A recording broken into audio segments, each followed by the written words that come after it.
Hey people, how are you? We're back for the late show. Yeah, long drive from Texas to Australia. That's right. So we have more news to talk about. Looks like storms are clearing out of the area in Arkansas right now. Storms are passing through. Don't think Snap Crackle's in much danger anymore. I think she's okay. I think she's doing all right. All right, let's have a look. Let me set this up and we'll get going. Let me find it. This is the one I want to talk about. This is crazy. Out of New York City. Did you all see this one earlier today? Look at this. Hey guys, how are you? Good to see you. Haha, went to the wrong one. Tricky. Good to see everyone. Uh, so apparently there was an aggressive guy on the NYC subway. They sort of fought and wrestled for a while, and the guy was beating up on the other guy. The main aggressor pulled the gun, and then everyone freaked out and wanted to get out of the train carriage. And somehow the aggressor lost the gun to the other guy, and the other guy fired and shot him in the head. Like they're trying to see if it's a self-defense case or not. You can see all these people huddled in the subway system. So we're gonna watch the video of what happened. You don't get to see the shooting, but you do hear it at the end. The gunshots go off. Trigger warning. This might be, sensitive to some people, especially people who have a phobia of trains.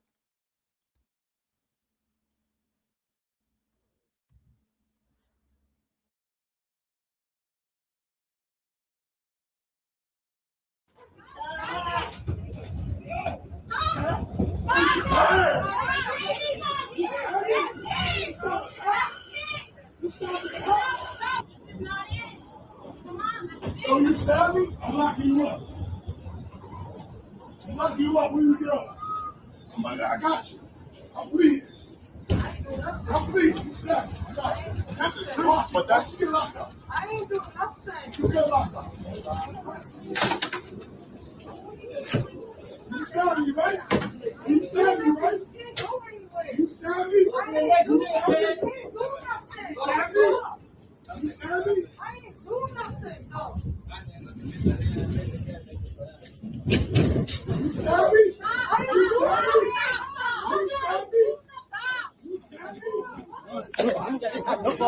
No, I'm getting out. I'm getting out. Okay. I'm getting out. Let me out! Let me out! Let me out! Let me out! Let me out!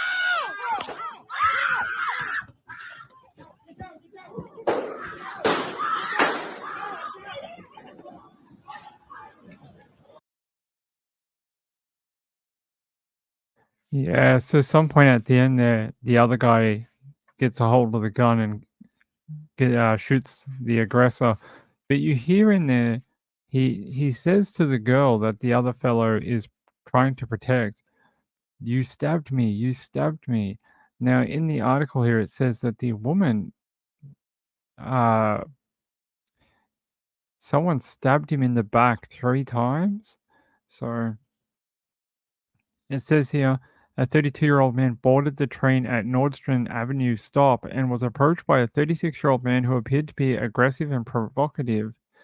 And it says, as the train started moving, the 36-year-old flashed a sharp object believed to be a razor or a knife. At one point, he pulled out a gun from his jacket, walking towards the 32-year-old as the verbal dispute escalated into a physical fight. And then it says,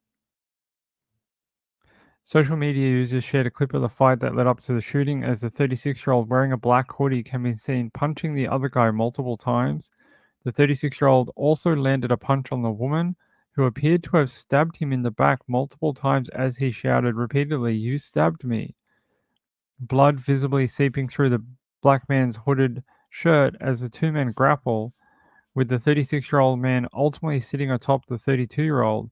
At one point, the hooded guy takes off his jacket, revealing the weapon, and proceeded to load it. Passengers can be heard shouting desperately, "Get me out! Get me out!"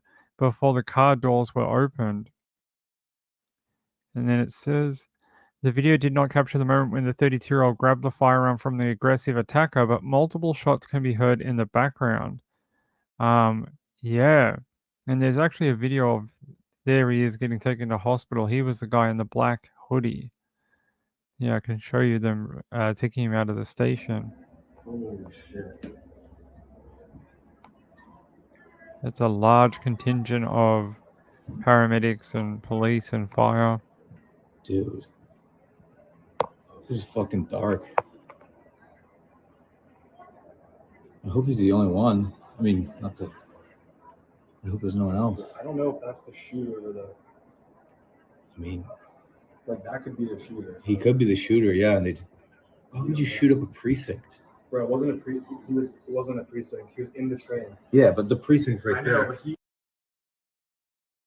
There you go. What a crazy morning. Imagine if you were on that train and you were confronted with that. I mean, I think it's like our worst nightmare. And the alleged shooter was taken into custody by police who said he did not seem to be the initial aggressor in the situation. That guy was the shooter. But he was the one getting beat up by the guy in the black hoodie. Yeah, they're saying that it's very lucky other people weren't hurt. You know, trying to fire a gun in that kind of enclosed space. You don't know where it'll ricochet. You don't know who would get hit by a, stray bullet. Very, very weird. So they're going to see if he has to face charges of shooting that guy or it's going to be self-defense. I'm just trying to see whether that guy survived or not. It doesn't say. Man shoots in an NYC subway rider. Let me see. Let's see. Did he survive? It doesn't say. I'm guessing he did, otherwise he might be up for murder charges.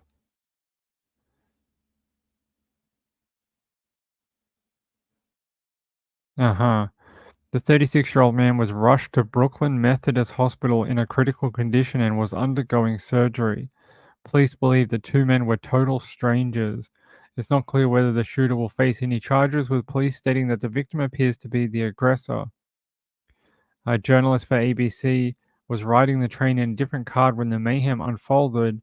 Felipe posted a separate video on social media showing terrified strap hangers ducking for cover in the moments after the shooting. People asking where the NYPD is and, trying to get off the carriage. They said, when you bring a gun onto a train and you start a fight, it's not right. It's absolutely outrageous. Yeah. This guy was aggressive the whole time though. But he did get stabbed at one point. So I don't know how that works. So you can see him like grabbing his back when he was stabbed in the back. And there's the blood. You can see blood on his white shirt where he was stabbed. So I don't know how this is going to go, but I would guess that those people were defending themselves against an aggressor. Was their use of force justified? That'll be what'll either send them to court or let them off. I mean, that other guy did have a knife and a gun, and they just took it off him and stabbed him and shot him. So if he wasn't there in the first place, if he wasn't being aggressive and he didn't bring the weapons, then maybe this would never happen and he wouldn't be in surgery right now in critical condition. So we'll see what the cops say when they release their report about it. Burnt Popcorn says it's scary being trapped in an enclosed area with a crazy person. He definitely crazy. Peekaboo Cockatiel says, oh geez, crazy. I always love being on trains. This makes me think twice. Maybe. Let me say hello to people. Dan Yee was here. Peekaboo Cockatiel. Reby. Gambler. Four Sons Mom. Laura T. I Hate Mornings. Maria's here. DJ as well. Sienna, Burnt Popcorn, and Jojo. Good to see you all. I hope Snap Crackle comes back and lets us know that they're okay. They're in Arkansas, and they were going through a tornado-warned storm. Although I kept an eye on it, it looks like Arkansas was in the clear by about midnight, so they should be all right now. It should be okay for Snap Crackle. Everything was pushing off to the northeast, so they should be okay. All right. Shall we keep going? I think we should. Let me grab you another story. If I can find it, which is always, something that happens. All right. You have a good time with Trish? Did she tell you all about the Peterson trial? I hope she did. This is very sad, by the way. I didn't bring this. Hey, you two, how'd you get in here? Stop pushing the door. Hey! Stop pushing the door open. You guys are not supposed to be in here. Hey? I fed you guys before I came on. Oh, you two are naughty. It says, Judge rules Harmony Montgomery, missing 5-year-old New Hampshire girl, is legally dead. The ruling comes after her father was convicted of killing her. Harmony's mother has carried her burden to demonstrate that her daughter was killed as a result of some catastrophic event and that her body has not been found, the judge said. How sad. Really sad to hear that. It's probably the right choice, though. Hold on. Let me see if I can find a little update for you.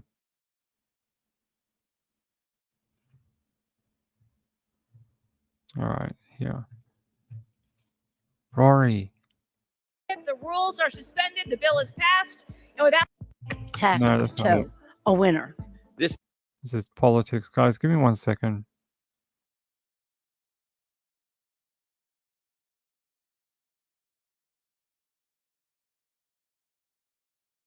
Sorry, the cat's being naughty. What are you doing, girl? She's like licking the desk. I don't know what you're doing, girl. Crazy animal. Let me see. 5-year-old New Hampshire girl. Now, I'd really like to have a better video for this.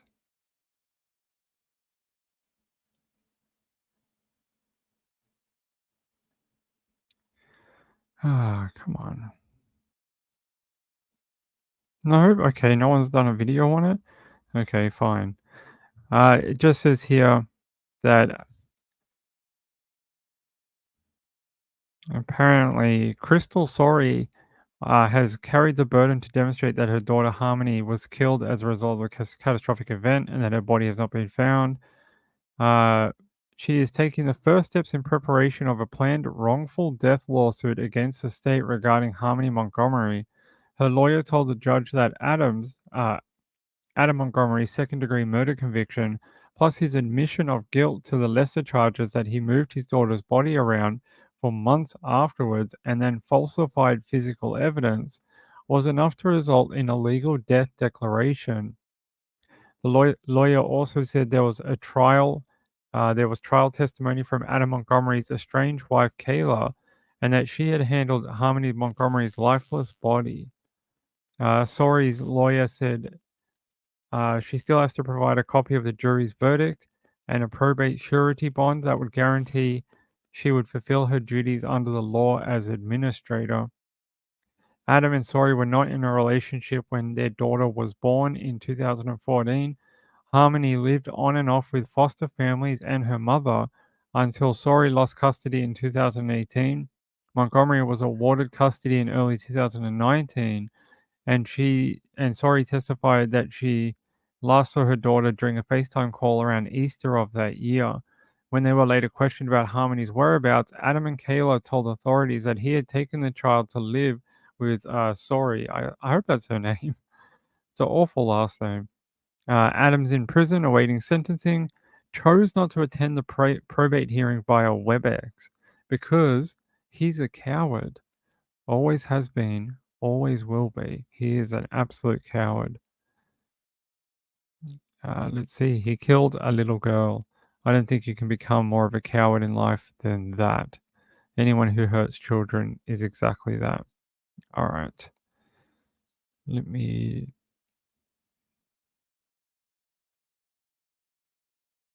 Here.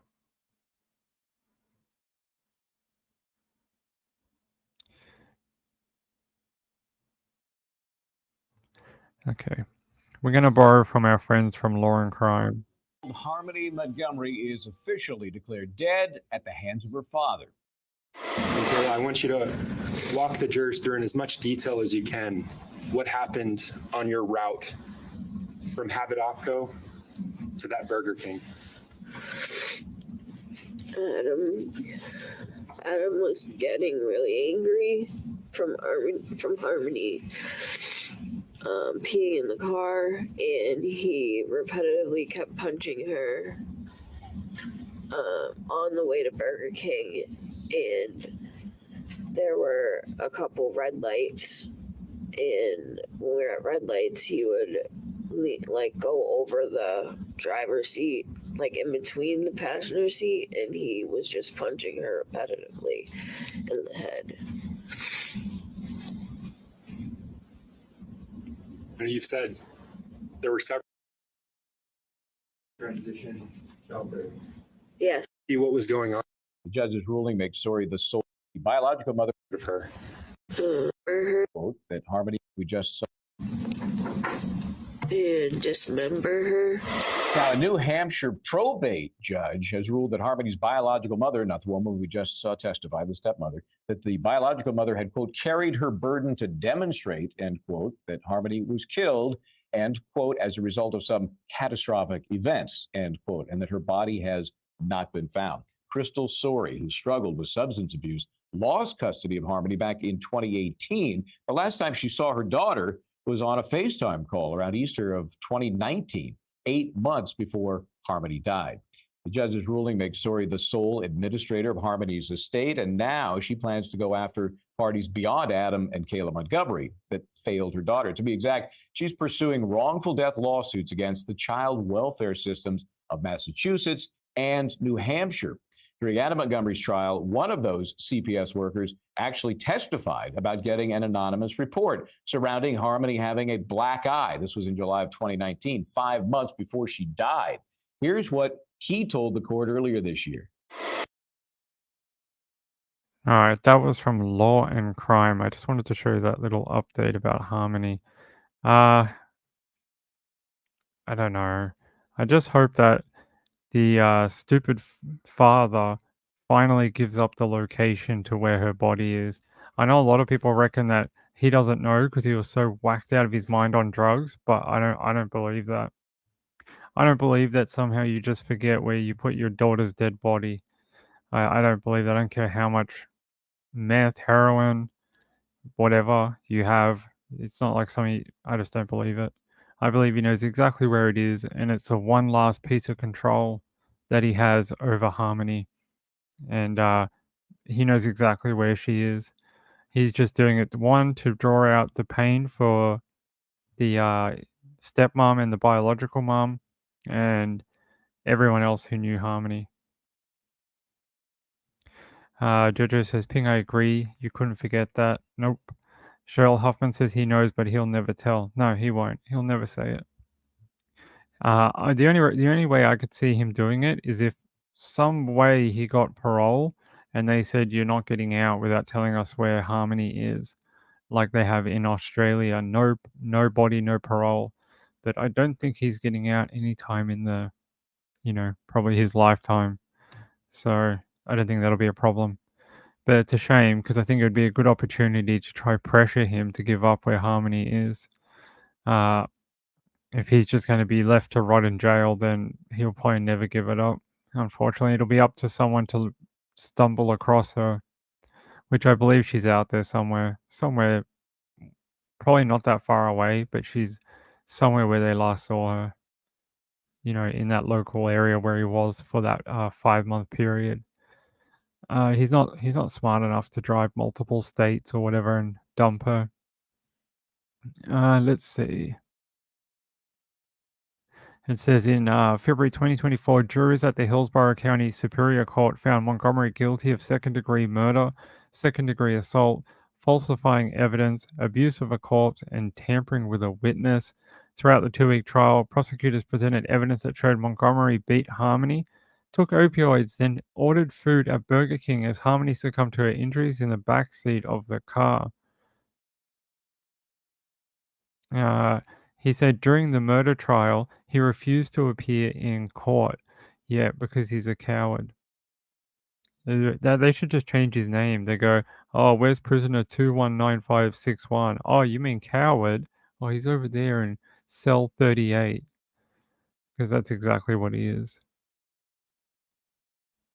Yeah, that's what I mean. She's around. She's somewhere close to where she was last seen. She's somewhere in that sort of region. Not too far. He wouldn't spend money on petrol to dump her body. He'd rather spend that money on drugs or himself rather than doing it for her. I can't imagine him even spending $20 in fuel. So there's your update for Harmony. That's a very sad thing to say. I think we all know she's dead. She's not going to walk through the door tomorrow. All right. Where is my next story?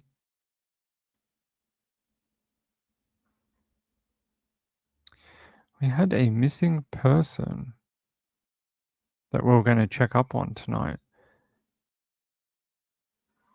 Actually, we might... Let me check up on this one for you guys.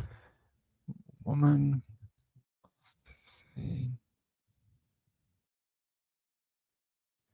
See if there's any information on the lady who was last seen in a bathrobe.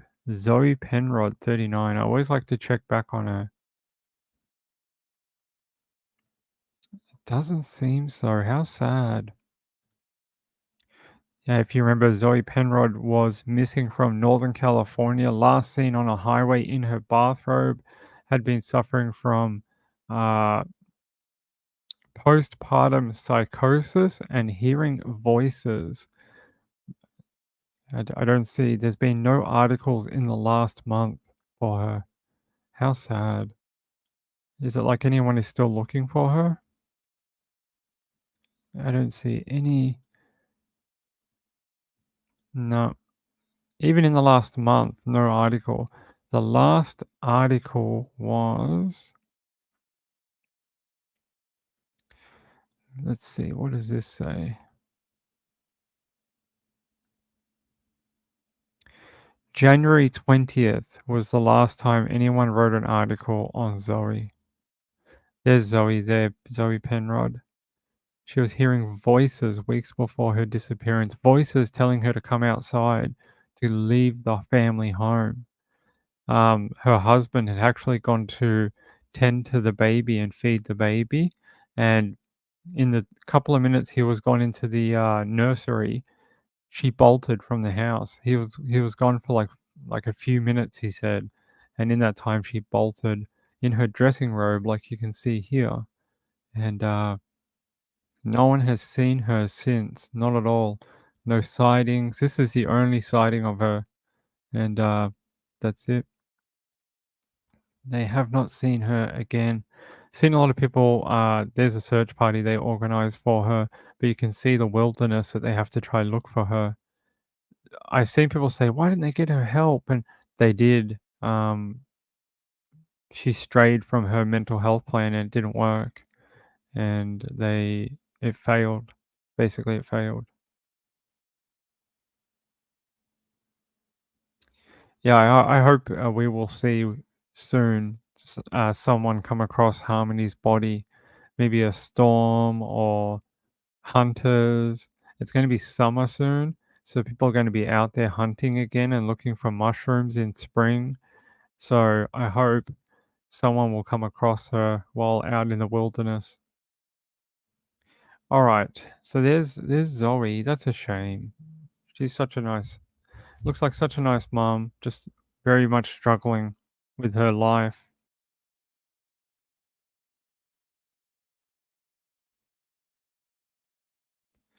I think she's just struggling with having a new baby, but it's a shame her baby was only a couple of months old. It'll never have its mother again, and poor dad is going to have to raise that little kid all on his own. I can't imagine how difficult that would be to one lose your wife and have no idea why or how or where she is, and then have to raise a little baby without you know without having mum around. Hopefully he's got a great support network who can help him, and some great females in his family who can, become like a surrogate mother for the child and, give him some female help, which would be good. Not to say he can't do it on his own, but, you know, there's some things guys just don't know that I'm sure a lady would. Let's see. Where's our other story? Here, this is interesting. Let's see if there's anything about Elijah. We didn't do him in the last show. They returned to court. Okay. It says missing boy Elijah Vu's mother and her boyfriend returned to court. It says there is enough evidence against the mother of 3-year-old missing boy Elijah Vu to send her to trial on child neglect charges, a Wisconsin judge ruled on Wednesday. Great. It says Katrina Bauer, 31, waived her right to a preliminary hearing. Her attorney also dropped a motion to dismiss the charges. She is due to return to court on March 22nd to enter a plea. Bauer faces 1 count of chronic neglect of a child as party to a crime, 1 count of neglecting a child, and 2 counts of resisting or obstructing an officer. Some of the charges have to do with Bauer's 6-year-old daughter. Bauer is accused of sending her son to stay with Jesse Vang in his Two Rivers apartment for disciplinary reasons. Elijah Vu was reported missing on February 20th. An Amber Alert for the boy has been active ever since. Vang also appeared in court Wednesday. He did not have an attorney, and the judge confirmed he was eligible for a public defender and that the state public defender's office was looking for an attorney for him. Vang is due back in court on March 21st. There's a photo of little Elijah. What a cute little kid. It says, with 3-year-old Elijah still missing, community members at Thursday's hearing became emotional when talking about the situation. They said, I just feel so bad for all the family, that I know they really love him and that they're missing him.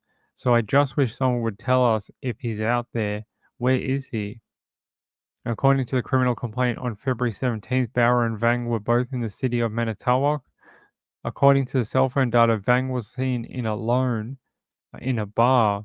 Surveillance footage of Bauer showed her in a quick trip without Vu. In addition, a deleted photo on February 14th on Bauer's phone showed Vu lying on a bed, blindfolded, at Vang's home. It also appeared he had bruising on his jawline and the left side of his neck and upper part of his arm. That's horrible. So he got beaten. The FBI, the city of Two Rivers, and the Manitowoc County Crime Stoppers are offering a combined $40,000 reward for information leading to the discovery of Vu or the arrest and charging of individuals responsible for his disappearance. That's great. It's a good reward. Let's see what the video says here from today. Balanced news and severe weather coverage. This is Fox 11 Weather coverage. Good evening, everyone, and thanks for joining us tonight. It's been more than 3 weeks since 3-year-old Elijah Vu was last seen in Two Rivers. Today, the last person to see him, his adult caregiver, Jesse Vang, and his mother, Katrina Bauer, appeared before a Manitowoc County judge. That comes as the search for Elijah continues in various areas around northeast Wisconsin. Yesterday, a group of volunteers were combing through the Bubolz Nature Preserve in Grand Chute, searching over 700 acres there for anything that could help lead to finding the boy. Today's highly anticipated court appearances of Bauer and Vang revealed little in terms of where Elijah Vu might be. However, we did learn a trial for Katrina Bauer will be starting soon. Fox 11's Andrew Mertens brings us the latest information. Appearing by video from the Manitowoc County Jail, Katrina Bauer and her attorney declined to have the evidence against her read in court Thursday.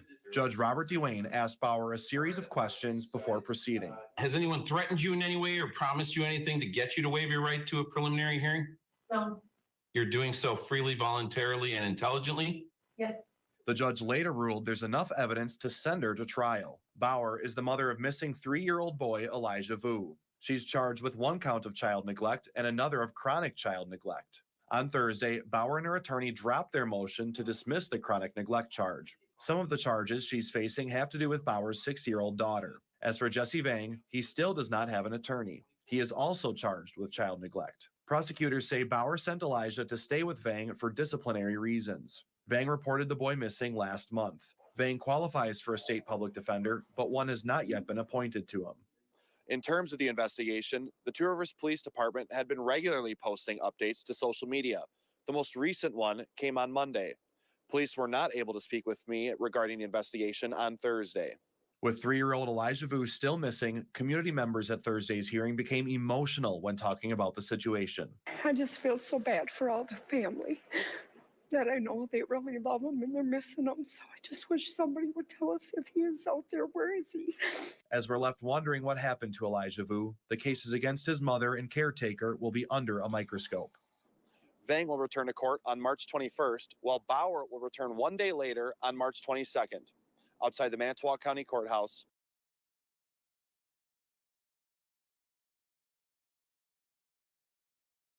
There we go. Still no sighting of little Elijah. Another little one we have to try to look for. I hope they find him sooner rather than later. Not, 10 years later like Harmony. That would be horrible. Hold on. I thought we'd look into a little bit more of the San Antonio case from earlier. This one's so interesting because at a minimum, there's a friend who knows her who may have killed her. At a maximum, there's some creepy serial killer possibly lurking around this neighborhood, killing young girls. So there is something going on here. It says they're looking for tips in this case, and they're looking for anyone who has information on Caitlin Hernandez's murder. Medical examiner confirms it's a homicide. She was killed by strangulation and blunt head trauma. She was a soon-to-be graduate of Roosevelt High School this month with dreams of being a veterinarian. And now they're saying police have identified a person of interest in this case. If you have any information leading to this person's identity, please contact the San Antonio Police Department and provide them with case number SAPD 24055-687. But I swear that's the guy they already identified. That's odd. Hernandez reportedly went for a walk with her male friend around 11:30 p.m. on Tuesday before she went missing. After police arrived on the scene, they discovered her body underneath a bridge. The timeline in this one is completely messed up. No paper I have read has the same details. They've all got different ones. Some people said she went out at 2:30 in the morning. Some say she went out in the evening. Some say this one, 11:30 p.m. Some say that's when they noticed she was missing at 11:30 p.m. Some say the police found her at 12:30. It's all over the shop, and there is no consensus to the timeline, and I find that a little weird too. Why police haven't tried to tie that back up. Sean says, I'm sure he's capable and the baby will be a memory of his wife. Well, as far as I know, he was already looking after the baby for many months while the mom was in a mental hospital for a period of time. But I'm just saying, like, he needs a village to help raise the kid. He didn't come into this thinking, I'm going to be one person raising this child. He thought it would be him and his wife. So he's going to need some help from his family for sure. Let's see what this says. Know who this guy is? Right now, here he is. Police call him a person of interest in the case of a 17-year-old girl whose body was found in a drainage ditch. Caitlin Hernandez's body was found early this morning off Del Oak Drive near 410 and Austin Highway after her family reported her missing. She was last seen going for a walk with a male friend. No word yet on how she died. Tonight, we hear from Caitlin's family for the first time. Her aunt, Crystal Rodriguez, shares that Caitlin was set to graduate from Roosevelt High School and had big plans for her future. No, that's old. I don't know why they've got that on the front page for her. That's very old now. Let's see if there's been any update. Hold on. Hold on, my friends. All right. Let me check through here.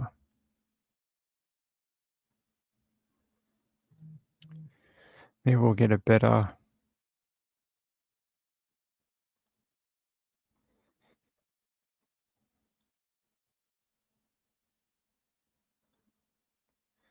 Nothing can help the pain of losing my 17-year-old niece.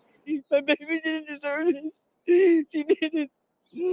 Angie Hernandez is talking about her daughter, Caitlin. We're trying to stay strong for one another, but this is killing us and it's killing us. Just 17 years old, a senior at Roosevelt High School, Caitlin's nude body was found dumped under a bridge late Tuesday night in a drainage ditch near 410 and Austin Highway, less than half a mile from her house. The medical examiner's office now confirms she was strangled to death. I don't know what this person was thinking, why they took my daughter, why they targeted her. I don't understand. Flowers, photos, candles, and a cross now line the bridge above where Caitlin was found.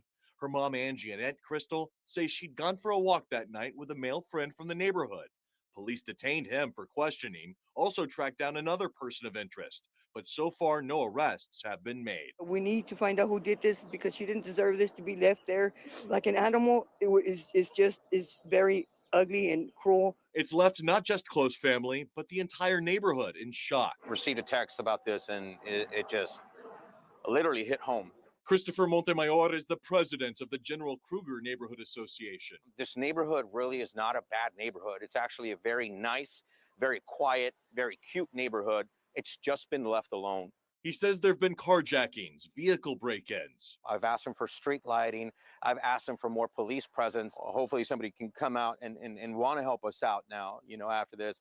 And it's really sad that if they do, it takes this for them to come out and help. Either way, he says neighbors are stepping up and staying vigilant. Hopefully we all stick together, community, and somebody comes forward, and that's all we're asking for. The Neighborhood Association says they have reached out to their city councilman, Jalen McKee Rodriguez, looking for help, more lighting, more police. We reached out to him as well, and we're told he's not available right now. He's on his way back from Washington, D.C.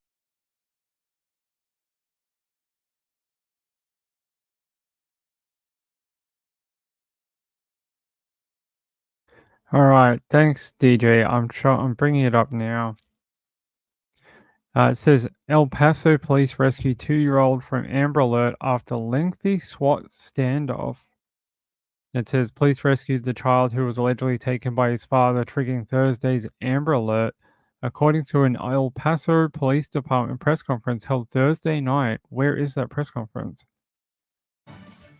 We return now to the breaking news we brought you at the top of our newscast involving an Amber Alert that's come to a safe and peaceful ending. CBS 4 at 10's Jennifer Cuevas is live in East El Paso, where she spoke with the mother of the toddler who was rescued tonight.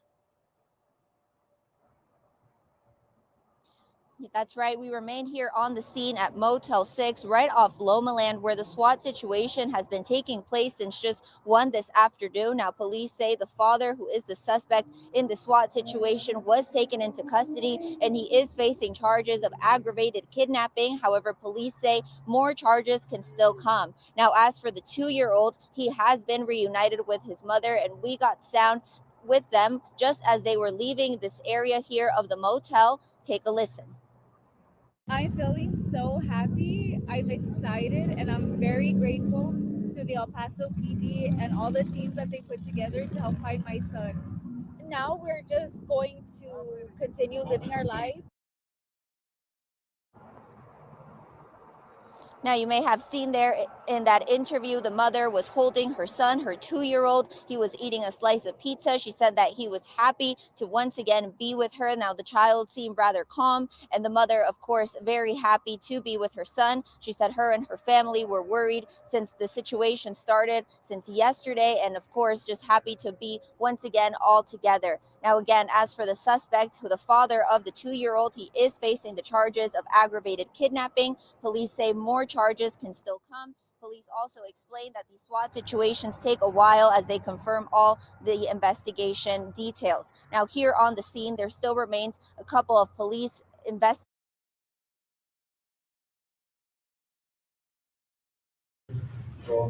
Okay, I'm sorry. Paso Police Department.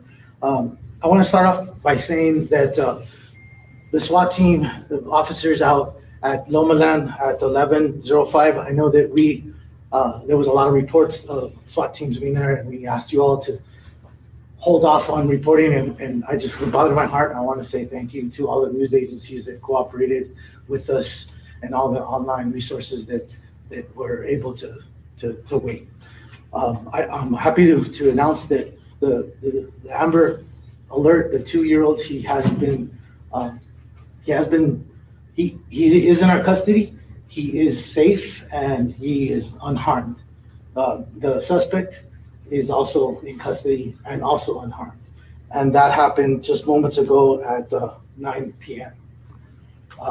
The SWAT team, investigative units are still out on the scene. They're still working, but we thought it was important to say that the Amber Alert, the child is safe, and we're at this moment, they're having him checked out with fire medical services because this just happened and they're still at the scene. So we'll know more once it evolves, but we wanted to make sure we told the media and the city of El Paso and everybody that was looking for this child that he's safe. And I just want to thank everybody that helped us do this. The call came in originally at 12:52 hours to 11045 Gateway West, which is the Studio 6 hotel. It came in as a suspicious subject.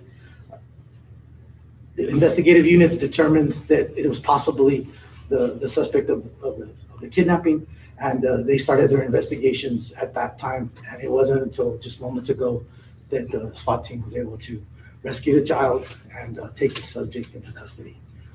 I'll take any questions you have right now, but as of right now, that's all we have.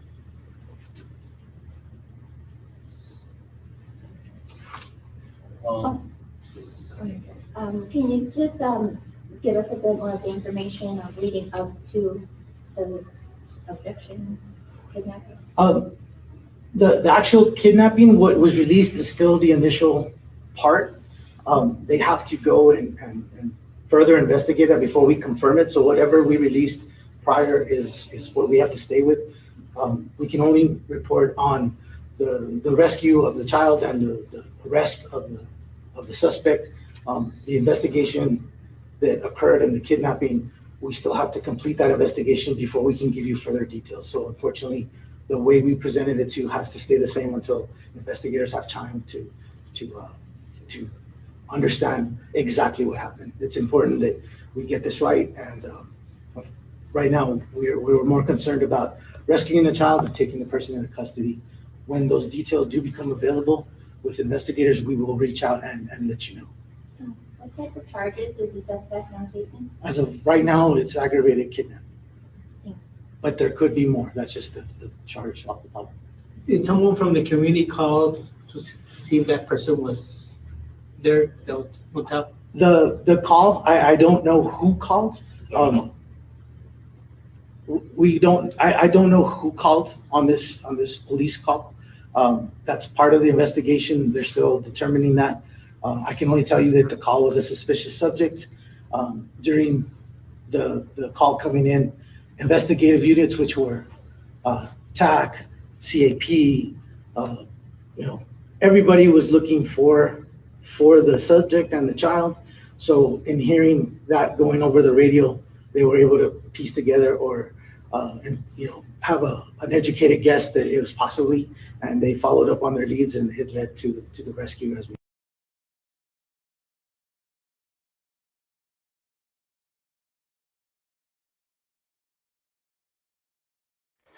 There you go. 2-year-old Kenji Montoya found safe. Father in custody after a SWAT standoff. After a caller called in a suspicious person. That's interesting.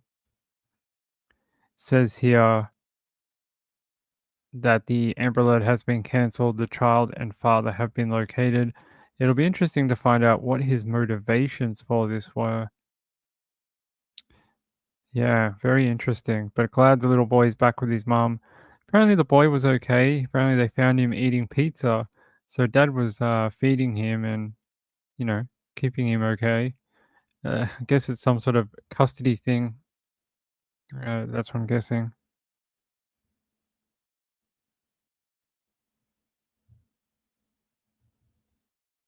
Oh, yeah, they found her clothes. She was naked, so yes, but they found her clothes.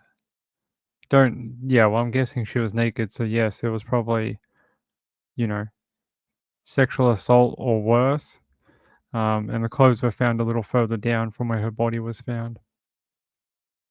That's all right. I didn't see it before, but I do know the answer to those questions about Caitlin. But yeah, good news. Good news. Thanks, DJ. Thanks for letting us know.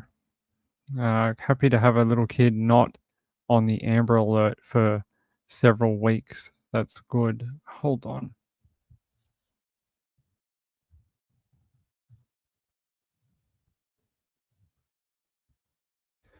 If there's any updates to the missing guy out of Texas.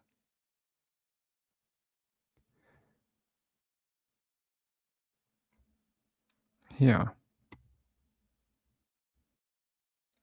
Caleb Harris, 21.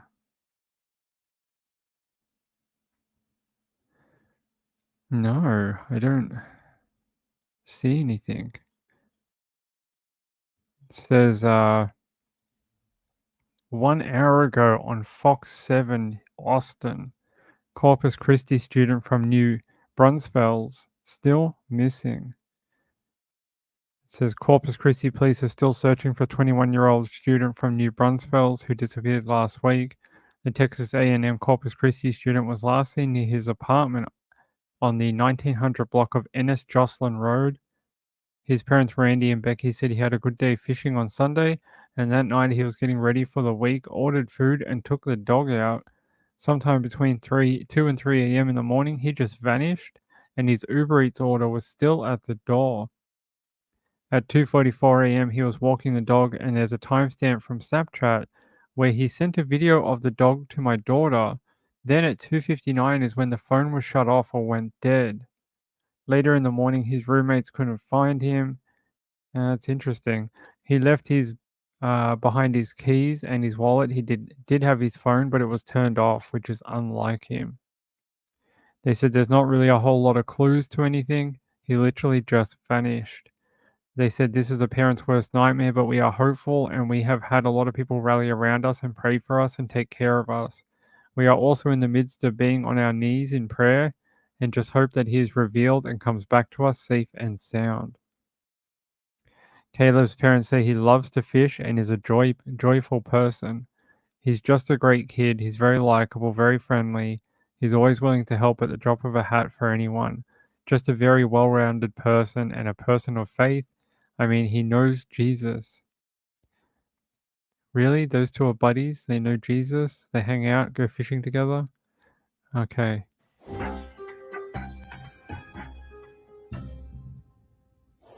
Corpus Christi police are looking for a 21-year-old college student from New Braunfels who has not been seen since last week. His family says they have no idea where he is and there aren't many clues. Fox 7 Austin's Angela Shen has this week's Missing in Texas. Caleb Harris has been missing since early morning, March 4th. The 21-year-old Texas A&M Corpus Christi student from New Braunfels was last seen near his apartment complex on Ennis-Jocelyn Road. His parents say he had a good day fishing Sunday afternoon, and that night he was getting ready for the week, ordered food, and let the dog out. Sometime between 2 and 3 in the morning, he just vanished. And his Uber Eats was still at the door. At 2:44, there he was walking the dog, and there's a timestamp from Snapchat where he had sent a video of the dog to my daughter, and then at 2:59 is when the phone was shut off or went dead. Later in the morning, his roommates couldn't find him. He left behind his keys and wallet. He did have his phone, but it's turned off, which is unlike him. There's not a whole lot of clues to anything. It literally just vanished. This is a parent's worst nightmare, but we are hopeful, and we have had a lot of people rally around us and pray for us and take care of us. And we are also in the midst of being on our knees in prayer and just hoping that he is revealed and comes back to us safe and sound. Caleb's parents say he loves to fish. He's just a great kid. He's very likable. He's very friendly. He is always willing to help. Just a very well-rounded, person and a person of faith. I mean, he knows Jesus. The Corpus Christi Police Department says they're continuing to follow up on any leads they get, and search efforts reflect those leads. Caleb's parents say they're grateful for all the support. It's just an immense amount of people that we can't even begin to thank for helping and continue helping. If you have any information, give police a call. If you see something, say something. Any bit of information is helpful for us to get him home and get him home safely. And if Caleb is watching, just know that you are loved, you are missed, and we want you home and safe. Angela Shen, Fox 7 Austin News.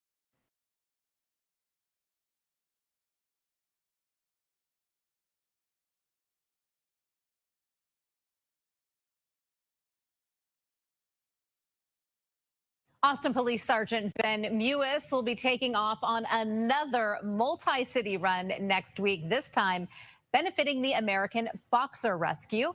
Mewis is running from the top of Enchanted Rock back to the state capitol this upcoming Monday. That's a total of 87 miles.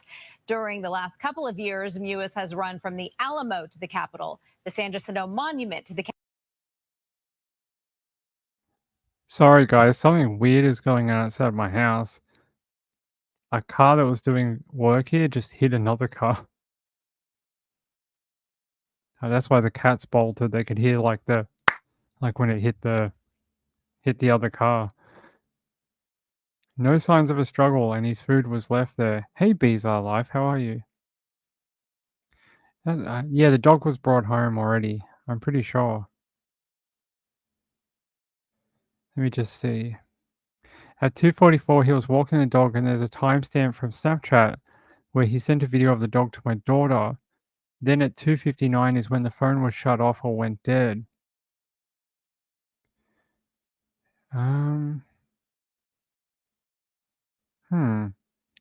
So they're looking for the dog, or?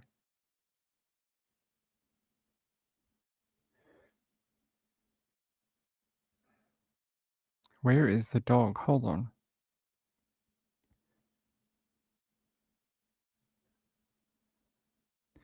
Let me see if there's something about that.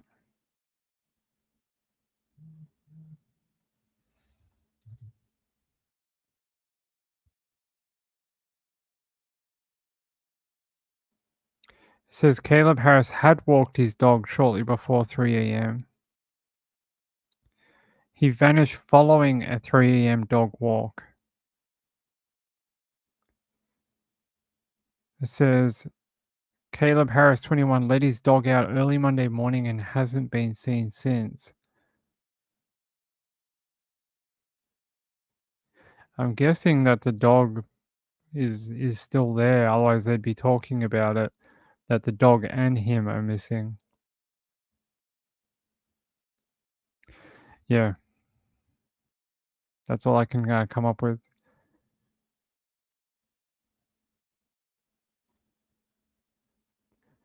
Yeah, I thought they said he put the dog inside and then ordered Uber Eats. Yeah, never a dull moment at my house. That's right. You know, we got in trouble for that one on Monday where the person came in for the stolen property. Yeah, they told all the residents off.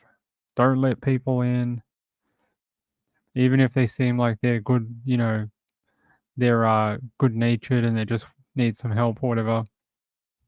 They're like, don't do that. Just call the police. So we have to call the police straight away next time. So next time I'll have to call the cops, even though it's like 8 a.m. in the morning. All right. All right. Where's our other story?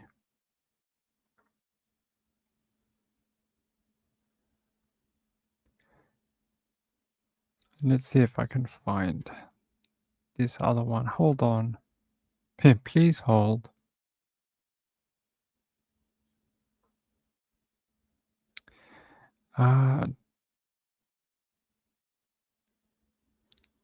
Actually, did we?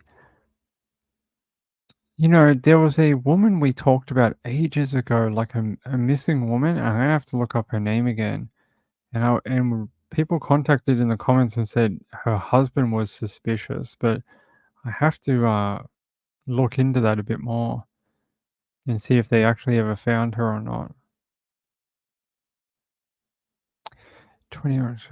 There was one and an 8-year-old killed yesterday in Wisconsin, I think. I wanted to see if there was an update for that. I'm having a look at the Wisconsin newspaper now. No, I don't see an update for it. That's interesting. It's this one from yesterday. Man accused of homicide after 8-year-old child found dead in Rock County. But there's no more details. I thought they might have released the name of the person, but they haven't done so. 8-year-old child found dead in Rock County. It just says family member charged. Yeah. Says a 20-year-old Wisconsin man is accused of homicide after an 8-year-old family member was found dead in a Rock County home. But no release of the person's name. Oh, Fell said that detectives arrested the 20-year-old suspect identified as Davion Lathrop around 11 a.m. Monday. He's accused of first-degree intentional homicide and hiding a corpse. When he was detained, he was also facing charges of child neglect causing death, possession of drug paraphernalia, and bail jumping. The suspect is undergoing an evaluation, according to Fell. Fell indicated that no one else was home at the time of the alleged homicide, and there have been no previous reports to law enforcement. Davion Lathrop. Okay.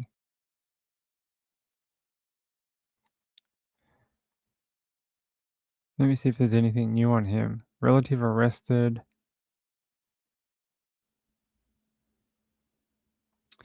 The Wisconsin State Journal. Let's have a look. Nope. What about the Kansas City Star? Let's see.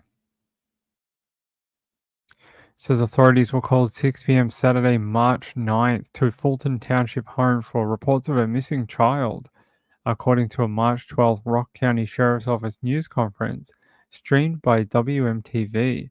Deputies and police officers spoke with the child's family and searched the home, but did not find the child, officials said. Authorities then began searching outside around the home and neighborhood. Drones, canine officers, and more than 20 deputies searched for the 8-year-old. After obtaining a search warrant for the home, officers searched it again.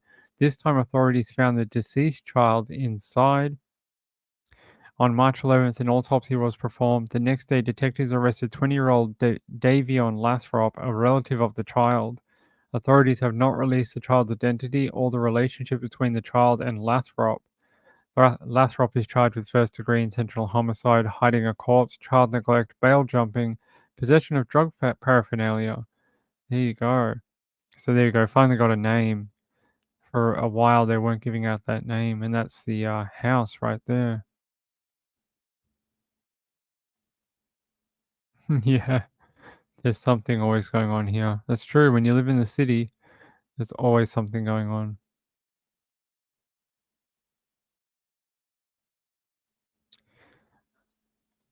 Oh, you missed that one, Bizarre Life? Yeah. Hey, Miko. How are you? You know, Misha doesn't come and visit anymore. You guys remember Misha? I don't know what happened. Ever since I came to this desk, she stopped coming. Where's our buddy Misha? I hope she comes back. I hope she does. Let's see if I have anything else. I think I'm just about out for the night, guys. I think I'm just about done. Although I did want to show you this. Hold on. Let's see if I can show you this.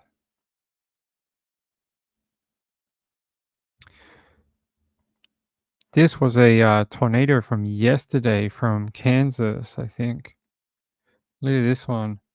Has this big giant wall cloud, rotating wall cloud, and this down here is all this scraggly stuff down here around the top of the tornado. That's a looks like a collared wall cloud or a collar cloud around the tornado.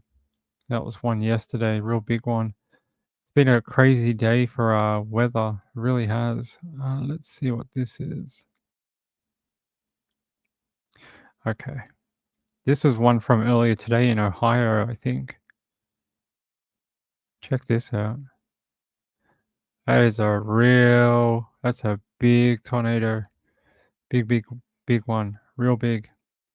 I don't think that's the same one that happened at night either. I think that's a different one from earlier in the day. Bad day for tornadoes. Bizarre Life says, I live next to a railway line. The other night at 2 a.m., someone was out there, so I made myself known and they left. It gave me a fright. I think it was a drunk person. Maybe lucky they didn't do anything to you. Flying DJ says, just before 3 a.m., he put the dog back inside his apartment and went outside to wait for the Uber Eats. Yeah, that's what I thought. He'd already done the dog walk and then he was waiting for his food. Bizarre Life says that weather is insane. It is. It's been a bad day for tornadoes. I wonder if there's any update on the. Before we go, I wonder if there's any update on that place that was hit. Let's see. Doesn't seem so. I love this video. This.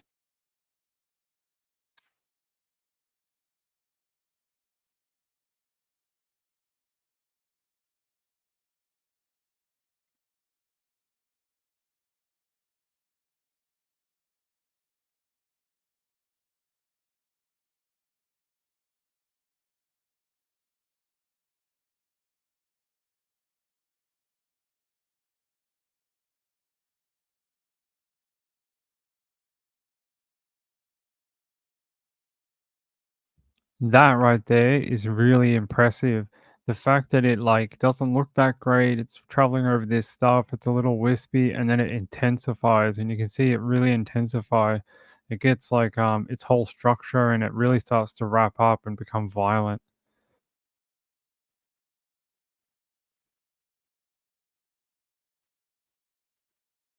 Cool. And then you hear the roar, that roar in the background. You can tell it's really cranking.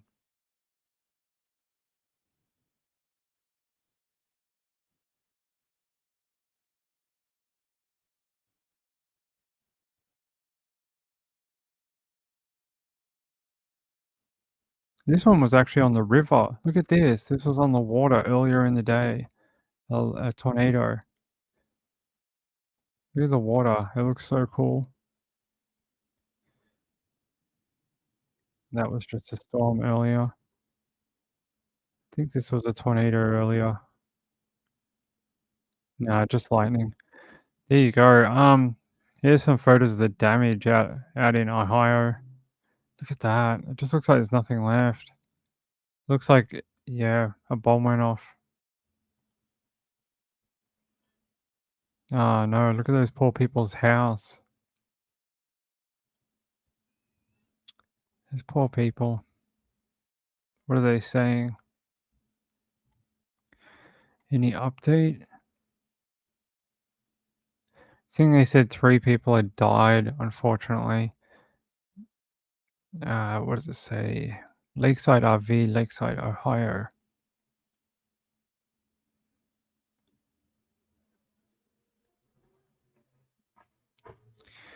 They're just saying there is mass casualties.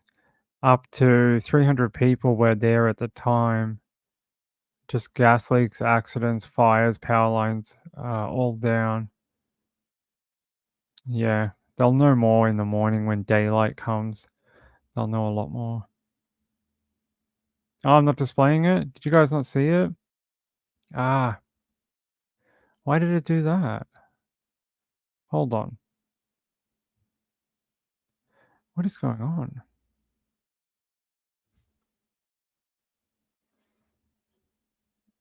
Uh-huh. Oh, here, I can show you the thing again here. So this is the bit I was telling you about before. It's very wispy here, I'll show you, and then you'll see it once it gets past this red barn, it intensifies again. Stay over there. Stay over there. Don't come over here. Stay over there. Stay over there. Oh, my dear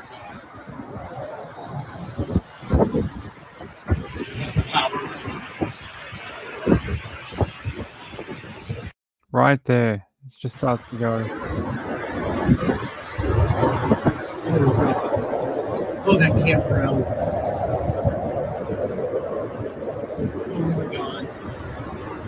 Oh no. Oh no. Oh, those. Yeah, there you go. And you can see the difference in the structure of the tornado. It's so much more violent.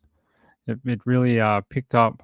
And they're saying, actually, before we hopped on here tonight, I was listening to they were saying that from that tornado, debris from that tornado went up in the sky 15,000 feet.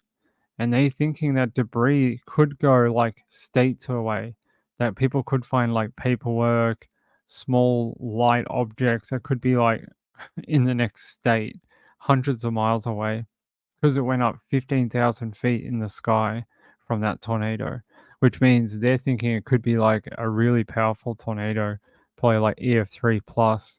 So, yeah.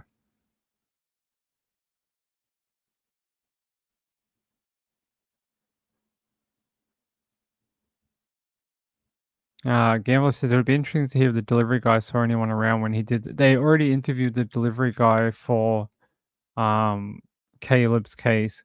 They checked his deliveries after Caleb too, and they made subsequent deliveries after seeing Caleb's like after being at Caleb's property. So they thoroughly checked it, checked timestamps, things like that. Shell Huffman says, serious questions, are there earthquakes in Australia? Yeah, last year we had like 5, 6 earthquakes in Melbourne, which is really weird. We don't normally get them down here. Yeah, I know. I can't, when I'm on the other page, guys, I can't see. You got to understand, when I'm in a different tab, I'm blind. I can't see anything from you guys. I can't see anything. So it's not until I finish reading or whatever and I check back that I see. So you guys yelling in the chat or whatever, it's like I'll see it, but not until I finish what I'm talking about. Because once you click into another panel, I can't see anything in the StreamYard. I can't scroll or anything when I'm in the StreamYard panel. you can only do it in the panel you're looking at. So bit of a design flaw with StreamYard. Hopefully they fix that where you can do like in-panel streaming. That way you can read the chat and do you know, stuff with the browser. But right now it's not possible. So just know that I'll eventually see it and I'll know that I'll have to go do it again. So sometimes though, when we press the button, because there's a button you have to press, it's a share tab, and you can click between different tabs.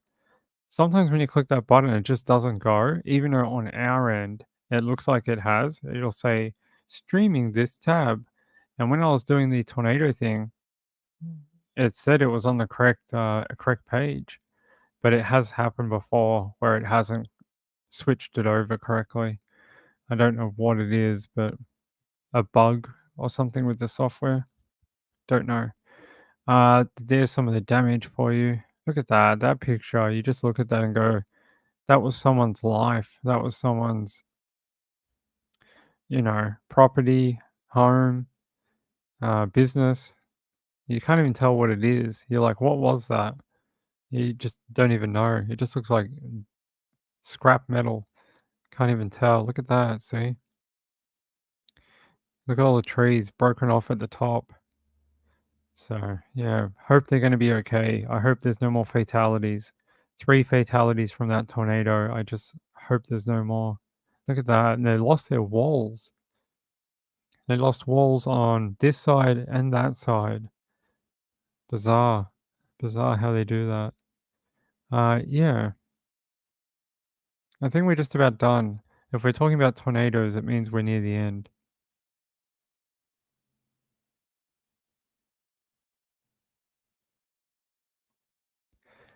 Shell Hopkins says, I live right on the San Andreas Fault in South California. They say that San Andreas Fault is overdue for the big one, and I wonder if we'll ever see it in our lifetime. Like, it's scary how much pressure is on that fault line. I don't know if we ever will. Maybe we will, maybe we won't. Maybe it'll happen.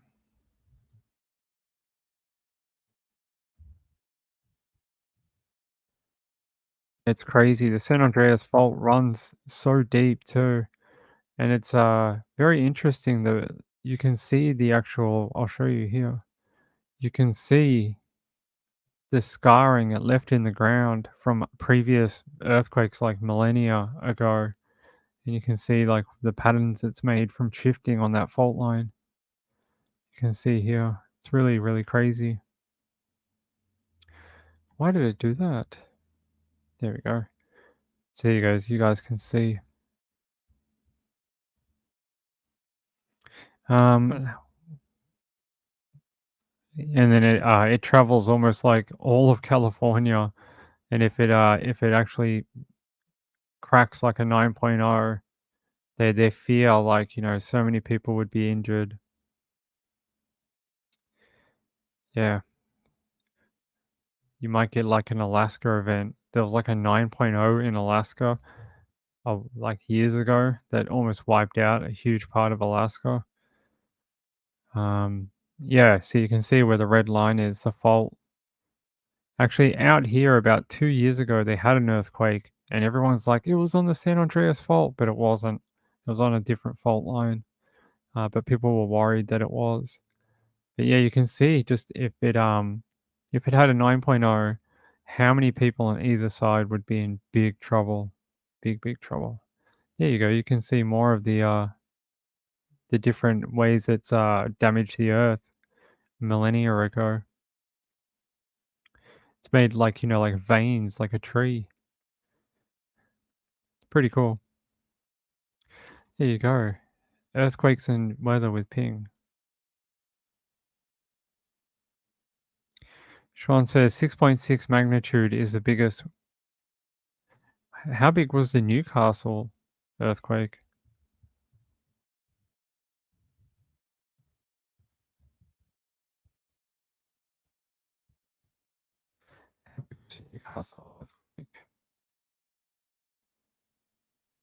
The Newcastle earthquake was a 5.6, and that's one of the deadliest that's ever happened in Australia. 1989. Yeah, I think why it was so deadly was it was very shallow, and it just obliterated Newcastle in New South Wales, killed a lot of people, damaged the local hospital, felt as far away as Sydney and Melbourne. It was a crazy earthquake, probably one of the biggest in Australia. Happened in 1989.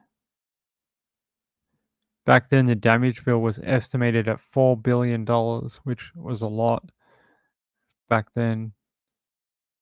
The effects were felt over an area of 200,000 square kilometres in the state of New South Wales, with isolated reports of movement in areas up to 800 kilometres from Newcastle. Damage to buildings and facilities was reported over an area of 9,000 square kilometres.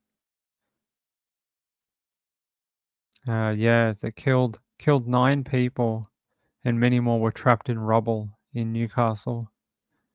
Here, guys, you can see the intensity map. So it almost got all the way to Victoria. People felt like slight shaking down there. So it almost covered an entire state. Here you go. A bit of history with Ping. Hey, Miko. Miko says, "Oh, I see. I didn't know that was a weird way to design StreamYard." Yeah, it's a bit annoying because it means we're blind if we're on a panel. Can't see anything unless I'm constantly switching between the two. Shell says you can see it from the hills here. It's physically obvious looking at the hills nearby. That's pretty cool. I was in New South Wales at the time, and we felt it at my mum's house. Shell Hopkins says, "I love Ping's science class." They happen every now and then. Every now and then we get a science day with Ping. But I have to pack up for the night, guys. We've been on for another hour and 10 minutes, actually. So it's been a long day for me. Almost 3 hours of streaming tonight. But I will be back tomorrow. What time? I don't know yet.